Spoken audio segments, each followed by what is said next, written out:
Welcome to Brave Healer Productions. It's time to experience what's possible.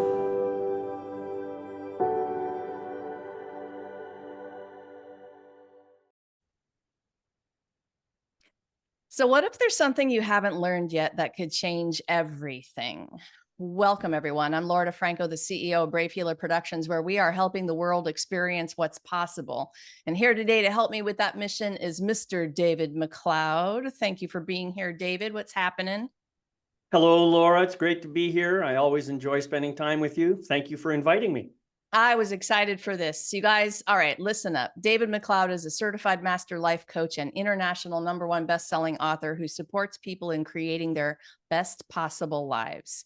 As a shadow shaman and a magnificence mentor, David helps people uncover, illuminate, heal, and integrate gifts buried under layers of unconscious limiting beliefs so they can reframe their lives as true works of art. There's so many things I love about this bio and so many directions I wanted to go today, but I'm gonna start like this. See, when we talked about this interview, you mentioned something that went something like, does anybody really know anything? And it made me chuckle, first of all. But can you tell me a little bit more about where that came from? Well, actually, it came from this new book that I'm working on. And as I was writing this book, the thought came to my head, who the hell made you the expert? How come you think that you have the right to share this material? And I suppose that's just my ego talking and, criticizing or whatever. And it made me wonder, well, okay, now let me think about the question. What is it that I do know? What is it that I know? And ultimately, I came to the answer that, well, I really can only know anything that's related to who I am. I can't really know much else. But what I also have realized is that I've gone through a life experience that has been pretty up and down in many, many different ways, and I have learned a great deal. And I have come to an understanding of something that I think other people can benefit from. And yet many people are going to say, well, what makes you the expert? And that's where this whole question came from. And I think it's an important question. We all have to answer it on some level. I mean, what does it mean to be an expert? Is there any such thing as an expert? So all of that is where it came from. And I find it fascinating. In truth, I do not think I am the expert in how to have the best life. I think what I am is I like to use the word Sherpa. People want to get from point A to point B, and they might have an idea of how to do that, but they struggle because they run into obstacles and stuff like that. And sometimes they can't see things that a third party can see just by looking from a different perspective. And so as someone who's already done that kind of journey multiple times in my life, I now know what other people can look for. And so I can help them see that for themselves. It doesn't mean that I am going to give someone the perfect path that'll get you from A to B. It means I'm going to get you the tools, help you find the tools for your own journey. You can choose the right path based on that information. But the main thing is I want to get you over those little humps that stop you from making the journey in the first place. This expert topic has been up this week. It's so funny. We're talking about it again. This is like the third conversation. People are moving through their imposter syndrome, right? And this comes up and it's like, and so, you get paralyzed by these thoughts of, well, who's an expert? Am I an expert? I think we're the perfect expert for a particular individual based on what we've been through and they've been through. And then this match comes together and all of the things you said about how you help people. And so in that match and through your lived life and expertise, your unique filters, education, knowledge, experiences mainly, you become an expert for somebody. And you know this, you've heard this probably, but you only need to be a step ahead of someone else to grab their hand and pull them up, right?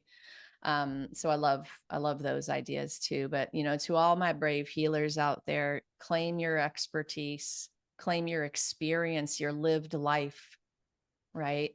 I think that's important, especially as we publish these amazing books, which, by the way, David is a lead author of one of them, Gifts of Wisdom. I didn't want to forget to mention that. That's an incredible group of humans who are sharing pretty amazing stories. And these are people in all walks of life.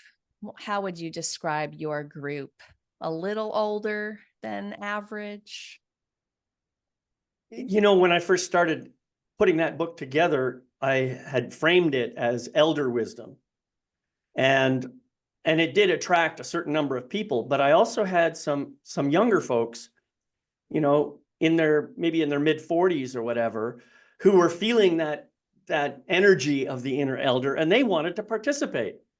And so I thought, well, who am I to argue with somebody who wants to share their wisdom? And, you know, maybe this is the universe talking to me and inviting me to open it up a little bit and maybe not restrict it with that term elder. So, you know, and you and I talked about this as we were progressing. So we end up with a group of people who I've got folks ranging from about early to mid 40s to mid 80s. And they're from all over the world. I have people from New Zealand, from Australia, from Great Britain, from Canada, and from the US. And I think that's about it. The wisdom that they bring in the book is absolutely amazing. The stories they tell blow my mind. You know, and I got you to thank for that in many respects, because I asked you to help me encourage people to be as vulnerable as possible. And I think we got that in spades. So that vulnerability is what really opened up the doors to a beautiful, healing, loving, and generously wise book that, yeah, I'm very, very proud of it. So. Me too. Me too. Agree. And ditto on all of that. I kind of want to rewind for a minute to something that I love in your bio. It's that shadow shaman part.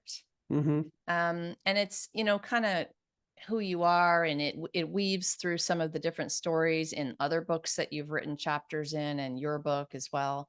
Tell us what a shadow shaman is, and a little bit about why the shadow work has been so important to you in your life. The phrase shadow shaman is something that just came up because, like you, I'm a poet, and alliteration is something that I like. Me and too. I wanted to bring some playfulness to this idea of shadow, because a lot of people have this, I think there's a lot of fear around the idea of shadow. Shadow, many people think that a shadow is all those ugly, horrible, dark, negative, evil parts of me that I don't dare show to anybody in the world. And to be sure, some aspects of ourselves are less desirable than others. That is quite, I think, an acceptable statement. But the reality is, we hide all kinds of aspects of ourselves that have nothing to do with good or evil. We hide them only because we received a message somewhere along the way that this aspect of ourselves, this quality, this characteristic, this whatever, this natural thing that was part of us when we were born, somehow upset somebody for whatever reason. It doesn't matter whether it was, you know, a good thing or a bad thing. It's irrelevant. And when we're children and we get that you know, the evil eye, the stink eye look from mommy or daddy, and just because we've done something, we know instantly what that stink eye refers to. We have this, you know, we have this bond with our parents, and so we naturally know, oh, mommy's not happy, daddy's not happy. I have to hide this part of myself, this aspect, this quality, in order not to upset mommy or daddy. And if we get enough messages like that, we eventually start believing this thing just wants to keep coming out. So there must be something wrong with me, you know? And so we start internalizing it and taking on the internal message that we're broken, that we're bad, that we're evil. And this is what shadow is all about. And it happens, for most people, it happens unconsciously. That is to say, we're not necessarily, we may be on some level aware of the decision we're making to hide some aspect of ourselves. But we're so young at the time that we do it that we kind of forget that we've done it, and it just goes into the background. We remember the energy of bringing that forth and having mommy or daddy express some kind of disapproval. And it may not even be mommy or daddy, it could be someone else. I'm just using those as placeholders. But we remember that energy, and we try to avoid the feeling that comes up when that energy is present. And that's really what shadow is all about.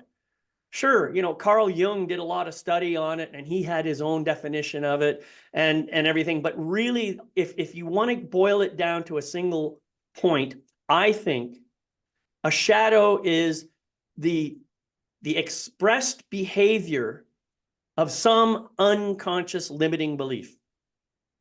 That's what I believe a shadow is. That's my definition. And an unconscious limiting belief, well, I have some story in my mind that is no longer in my conscious mind that, this is bad, that's bad, I have to avoid this, and so on. But it still comes out sideways because it's a natural part of who I am, right? So for me personally, the one big shadow that I have was this notion of arrogance. When you think about arrogance, you probably think about people who are, always right. They always have to be right. They always have something to say about everything. And that's kind of that's how I see arrogance. But the problem is, it may be the case that you are the smartest person in the room. It may be the case that you actually do have the answer. When you hide that aspect of yourself, you're denying the world a truth that it might not otherwise get. Now, of course, it doesn't mean you have to be, arrogance is generally paired with this maybe hyper confident kind of attitude. You can be knowledgeable and share your wisdom in a humble way. That just comes with practice. That's all. So instead of saying, I know better than you, you can say something like, Laura, I have an idea that, that might be of interest to you. You want me to share it? Now it's a whole different thing. Now we're having a conversation. You see? So it's possible, and that's what I guess the shadow shaman is all about, is helping you to find a way to navigate those shadows that you have. And we all have them. There is not a person alive who doesn't have some kind of shadow. Learning to navigate them so that they don't trip you up and come out sideways and maybe cause damage in the world. That's really what it's all about for me. I love that example. I really enjoyed listening you move through that in the way that you did. And I love the term. That's a nice reframe. And I think it'll help people realize sometimes we're so afraid of the feeling, which is like that 5-year-old feeling, that we're limiting ourselves in so many different ways. And it could be a real genuine brilliance that we're keeping from other people, which, yeah, I like that, David. Okay. So this kind of ties into another piece today, so that it's so perfect. But when I think about doing this work that you're talking about, I think that this is a piece, and as you say, of living your life as a work of art. Like, when I think about living my life like that, I feel like it's awareness. It's being able to respond instead of react to the world. It's having a choice because I am walking in awareness, right? What's the most important thing you want people to know about living their life as a work of art? As you were saying that, I had this vision come into my mind. A work of art, many people, when they hear that term, they think of painting. I do. Yeah. And imagine if you had to, if you had made a decision that, I don't care, pick a color, blue. Blue is evil. Blue is not allowed. Blue has to be cast aside. Can you imagine trying to paint anything without the blue? I Yeah, mean, another good I example. suppose there are paintings that don't have blue in them, but generally speaking, if you want to create an entire image, there probably needs to be some blue in it somewhere to be complete. Well, this is what I'm talking about. If you want to have your absolute best life, that is a work of art, you must learn to, as we said at the beginning, uncover, illuminate, heal, and integrate all those hidden parts of yourself that you have chosen for whatever reason to cast aside. Because every single one of them is going to bring a beautiful aspect into your painting. Every single one of those. They may all actually be the same color, or they may be different colors. It doesn't matter. The beauty is when you learn to love all of those aspects of yourself. And when I say love, I mean to accept them unconditionally and to bring them into your life and love them and nurture them. Then you can take whatever negative behaviors they expressed and learn to teach those parts to bring it out in a more positive and supportive way. All of us have that capability. We just may not know how, you know? And it, you know, think about doing a gymnastics routine. How many people hop on the balance beam and instantly have a perfect routine? I would say probably not too many, you know? You got to practice. You got to learn all of the little techniques before you can try the big techniques. And that's what life is all about, right? And so that's what I try and do with my work. I try to help people learn the little techniques, and then I try to encourage them to bring those little techniques together in their own unique way so that they can create their own expression in however that shows up for them. And it really boils down to one statement that I think is the ultimate true statement. There is nothing more important anywhere in the world than knowing the truth of who you really are. That's what I believe. All right. Speaking of working with people, how do people do that with you? Tell us what you have going on right now. Share a little bit about your practice. I have many different coaching practices that I use, but they all boil down to the same thing. Figuring out, first of all, what it is you want. That's the key point. What do you want to have happen? Second, trying to understand or trying to help you understand what it is that's blocking you from getting that thing that you want. And it's almost certainly some kind of an unconscious limiting belief or a shadow, if you like. And what we do is we bring that to light. So you can get to learn about your shadow, you can understand it, and you can begin to heal it and love it and integrate it back in your life. And once you do that, you'll find that the pathway forward to do whatever it is you want to do, to obtain whatever it is you want, just becomes so much easier. And that's why I refer to this as being a Sherpa, you know, because I don't know what your block is. I don't know what you want. You know that stuff. You're the expert on that. But what I do know is how to help you navigate to get where you want. Awesome. I'm assuming that you work with people online mostly. Okay. Yeah, nowadays it's pretty much all online. Yep, I know for a lot of people. All Okay, I got one more for you today. You know, the world is kind of an interesting place to be right now, isn't it? So, That's a do you good, have that's an interesting word. Interesting. what I would love really is just, you know, people are in all sort of levels of struggle right now. What are some last words of encouragement that you have to help the listeners today kind of navigate these tough days? Oh, that's a great question. I mean, even though I am a coach and I do this work, I struggle with some of that myself, you know, and I'm sure you do too, Laura. I mean, we all are faced with the same external pressures.